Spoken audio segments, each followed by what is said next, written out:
Honorable Minister for Government Communication, and let me thank all of you for making it to today's briefing, especially the service commanders and the security services who are fine time today. We are really very grateful for all the sacrifices, the hard work that you are putting to keep all of us safe. We forever remain grateful to all of you for the sacrifices. And we take this opportunity once again to hear from the Minister of Interior and the media in particular for coming to grace this very important occasion. Let me start by saying that the investigation is ongoing. Interior, the Acting Chief Director, Minister of Interior, the Inspector General of Police, representatives, members of Command, directors, with the stakeholders to identify, review, and investigate all electoral violence cases that resulted in fatalities during the 2020 and 2024 general election. The Special Investigation Task Force identified 12 cases that took place during the 2020 and 2024 general election. These cases had resulted in 15 deaths across the country and well over 40 individuals got injured. The report outlined detailed account of all the 12 cases recorded during the period. The detailed report, which has been submitted to His Excellency the President, also contains the various incidents, how they were brought or got to the notice of the police, and actions taken by investigators in line with the laid down investigation protocol and procedure. The report further detailed action taken when the Special Investigative Task Force took over the cases at level initially investigators had reached, and detailed findings derived from further interviews, interrogations, field visits, reconstruction of crime and crime scene, and forensic analysis of various materials of evidence retrieved during the investigation. Every violent incident recorded during the general election presents various criminal offenses which will have been committed by different persons involved. The report took into account a number of incidents where some procedural actions were overlooked. There were instances of clear breaches of discipline, violation of legal requirement, and total neglect by officers who were either present or responsible for situations that required prompt, responsive actions. The focus is to avoid veering into areas that might confuse procedural breaches with the main mandate, which is to investigate, identify, and prosecute persons responsible for death during the two general elections in the years of the 2020 and 2024. There were also instances of persons being rushed to the court on frivolous and vexatious charges, expanded to distill these charges and identify persons against whom evidence could be produced for the deaths recorded during these elections, with evidence to sustain criminal charges being preferred against them. Through careful review of police dockets on firearms during confrontations as means of crowd control. Investigation into one of the cases during the 2020 general election at the DOD was completed. The Attorney General is currently prosecuting 3 persons who are standing trials at the High Court Criminal Division, Accra. The investigation established that 3 of the cases resulting in 4 deaths are traceable during confrontation between supporters of the 2 major parties. It is worth noting that 21 suspects have been identified through witness interview, scene visit, reconstruction of crime and crime scene, and forensic and ballistic examination to facilitate the arrest of some of the identified suspects who are on the run. Ladies and gentlemen, members of the press, the 2020 investigation reports are as follows. Techiman South, that's Techiman South constituency in Techiman. The observation of the task force are as follows: that the injury could have been avoided had the security personnel not resorted to the use of live ammunition for crowd control, the use of firearms by the scene, as in the case of the Teshie man, the day immediately the scene, and no bullets or projectiles were retrieved from the body arms, and also directing fire at the escaping crowd is not acceptable. The victims of the gunshots have suffered injuries that cause them pain, loss of resources for treatment, as well as income. 2019 at 999. Action taken so far on the report has been forwarded to the Attorney General for the compensation to be given to the families of the deceased and the injured.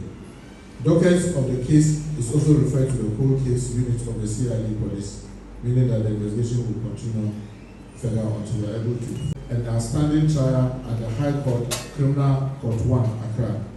The recommendation of the task force is that the task force recommends monetary compensation to the families of the deceased. The injured must abide by the judgment of the court in the trial, after which compensation, if any, may be determined. So the actions that we've taken so far on this is that same report has been forwarded to the Attorney General for the workout of compensation to the deceased family. The docket is also at the cold case unit, since we've not been able to actually get those who fired the shot that killed the two citizens. Ablekuma Central, that's Odoko Police Church. The observation of the task force is that investigation revealed that the soldiers were interviewed and showed video of a man dressed in military uniform and reported to be the person who fired, resulting in the death of Abbas Ibrahim, but they maintained that the said soldier was not known to them. The case involved accused Collins Kwegu, alias Kola, who was charged with causing harm and use of offensive weapon is still pending before the Circuit Court for Accra. The use of armed military personnel for crowd control duties accounted for the incident that led to the death of one person and injured 4 others. Police personnel were present at the center and should have controlled the crowd. Lack of coordination between the police and the military men who were on duty accounted for the situation in which the military resorted to the use of live ammunition to attempt to control the crowd. The incident was avoidable because the agitation and shouting by the party supporters were outside the collection center. The action of police was a criminal offense. The recommendation of the task force is that election security management should be coordinated properly to determine when force is required for crowd control. The use of military in crowd control activity should cease if death resulting from high-handedness of state security are to be avoided. Police and sister security agencies should design, ahead of election, a well-coordinated plan on election security management. There should be controlled use of military. There should be controlled use of live ammunition from lethal weapons as a means of scaring or driving crowd from particular location. Capacity building is recommended for police and all arm-bearing security agencies whenever required for election security or crowd control duties. Compensation should be paid to the injured and to the family of the late Ibrahim Abbas. The actions that we have taken since the report came is to forward that to the Attorney General for compensation of both the deceased family and those who got injured. The docket is also forwarded to the cold case unit of the CID, since that soldier or the one in the uniform has still not been identified. The Banda Ahinkro, that's in the Bunu region. Taking into consideration the advice from the Attorney General's office, the task force recommend the following. The investigation continues even though the township are not willing to give information out because of the rivalry between the two towns of Banda Ahinkro and Banda Bonkasi, but the docket should be forwarded to the cold case unit. The monetary compensation should be paid to the family of the late Silas Wolankami. Report forwarded to the AG for compensation to the deceased family. Doma West constituency, that's in Grand Quanta. This was also violence resulting from the 2020 voter registration mop-up exercise. The task force recommends that the supporters of both NDC and NPP who convened at the voter registration center, they were, however, not attacking the police or security personnel at the center. The use of live ammunition to disperse the riotous crowd by the police was inappropriate and does not conform to any laid-down crowd control method. No police officer or security detail at the registration center was under attack for his or her life to be in immediate danger. The task force therefore recommends that the family of the deceased, Kofi Robert alias Kofi Labet, be compensated. Victims, Ilyasu Gabriel and Kwame Gatan, should also be compensated based on the extent of injury suffered as a result of their medical, what appears on their medical report form.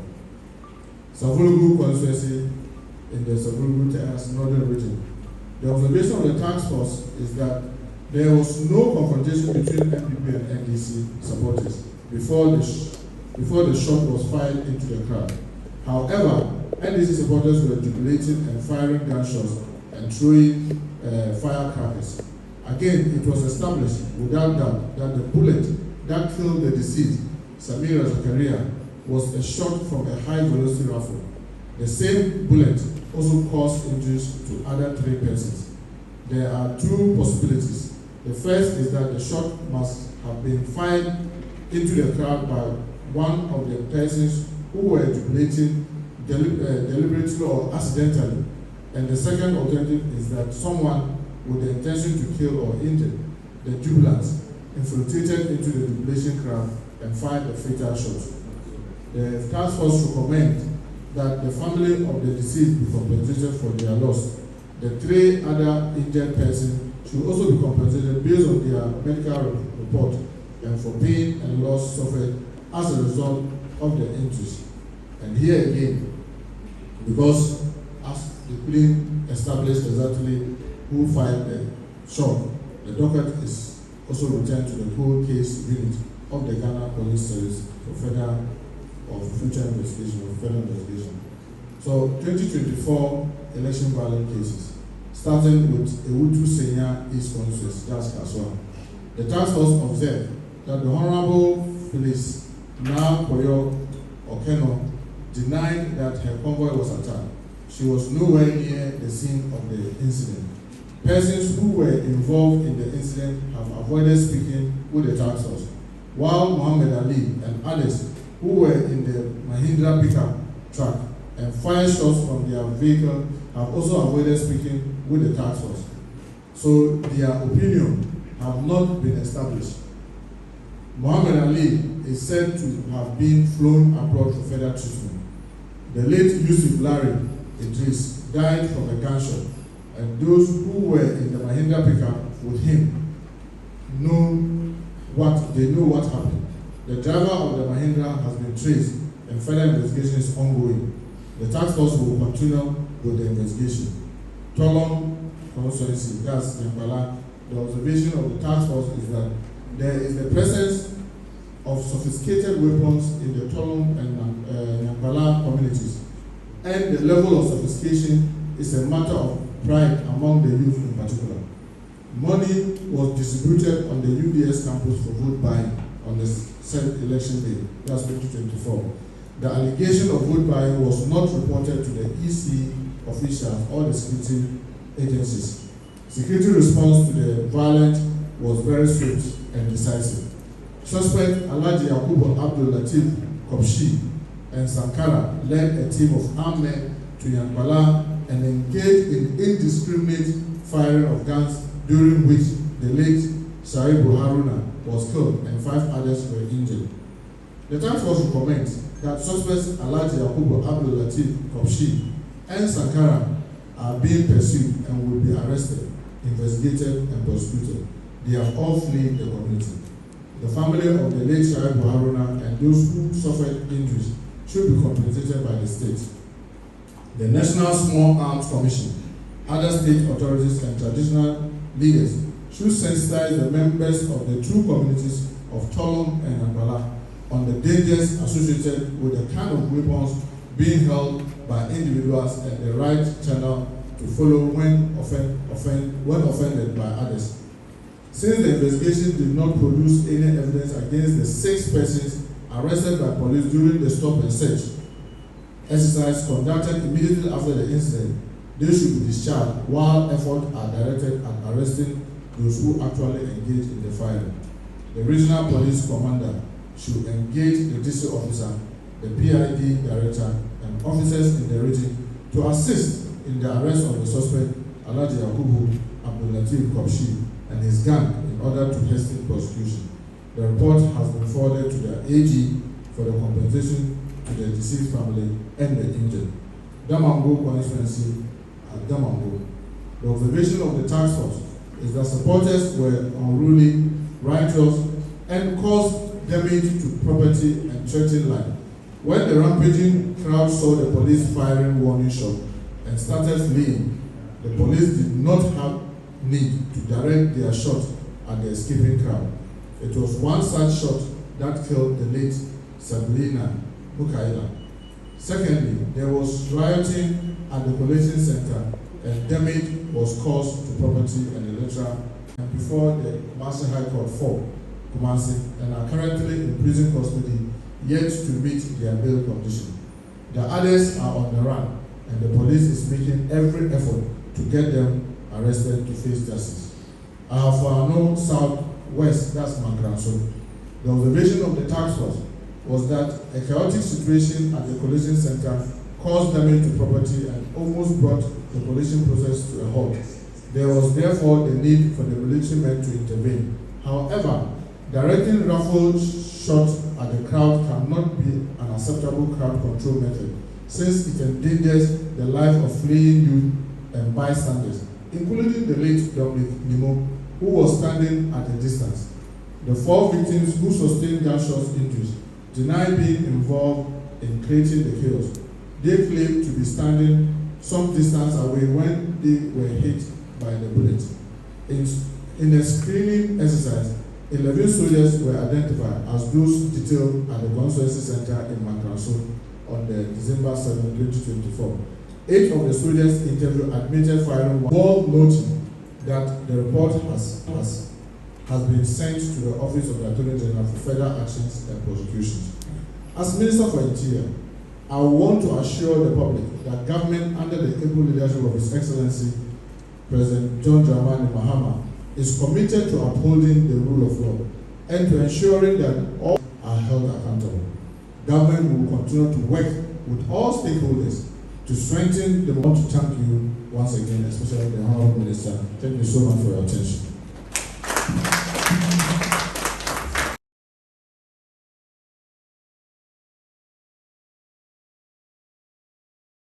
Comprehensive and detailed breakdown of the outcome of investigation so far. I know that there are many of you who have many questions and details, so we open the floor for you to ask any questions that are necessary to elicit the appropriate responses. In the interest of time, we are only able to take 5 questions. So if you are a please put up your hand, walk up to the front here, identify yourself and go straight to your question. So the minister will conduct the question and answer session. Thank you very much.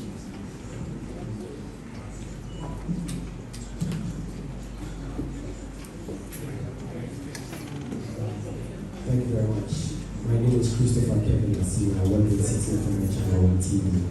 Honorable Minister, we all know how important this is to the country and also to the President. And the report from the task force, we see that they've done a comprehensive job of engaging the people. In some cases, they are still meeting the people.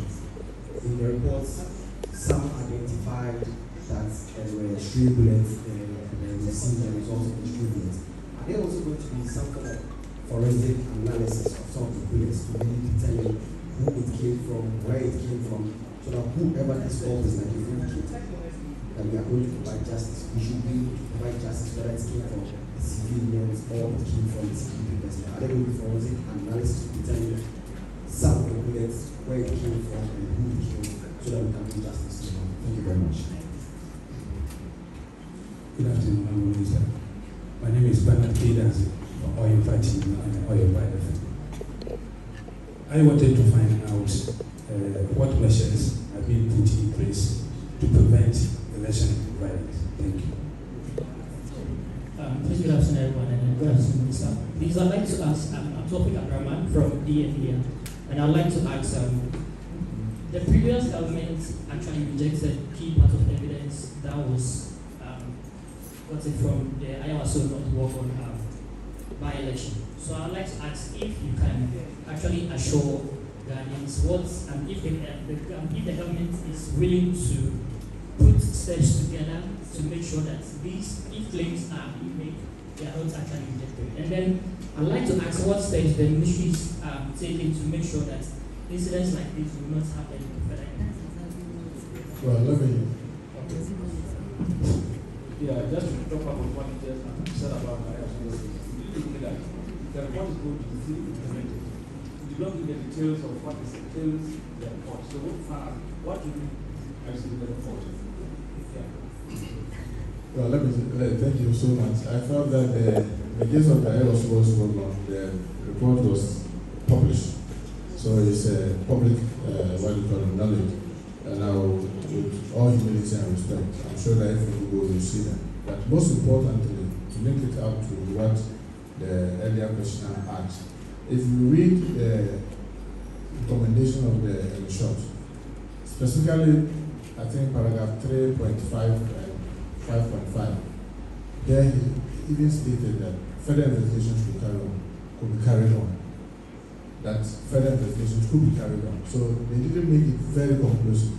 But our effort is to, one, make sure that even the recommendation that they made, where they mention some individuals for prosecutions, needs to be done.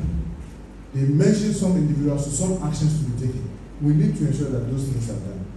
In fact, we need to further exploit the 3.5, like I said, paragraph 3.5 and 5.5, where the commission itself said that further investigation should be done.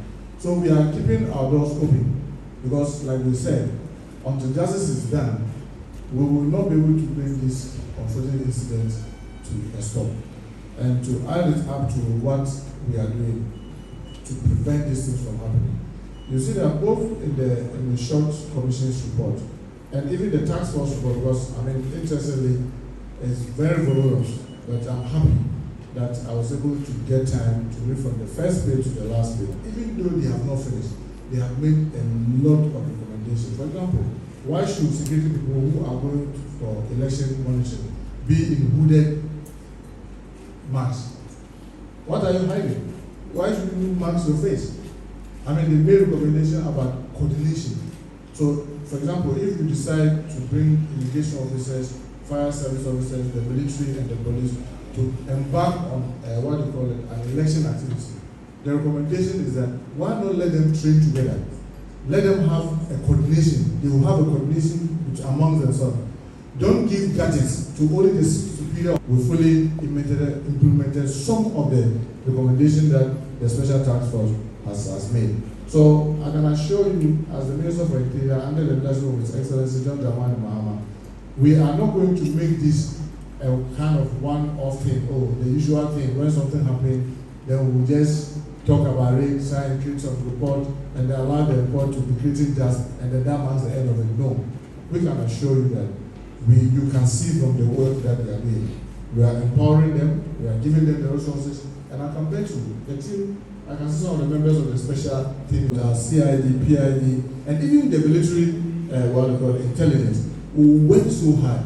And I don't want to preempt the conclusion of this, because in some of the cases that we are not able to bring finality, we will need to be sure that is it the best that we can do. If there's something other than what the CID is doing that we have to do, I want to assure you that under the leadership of His Excellency John Dramani Mahama, that will be done, because it's not just about identifying people and compensating them, but making sure that the perpetrators are brought to book, and that will be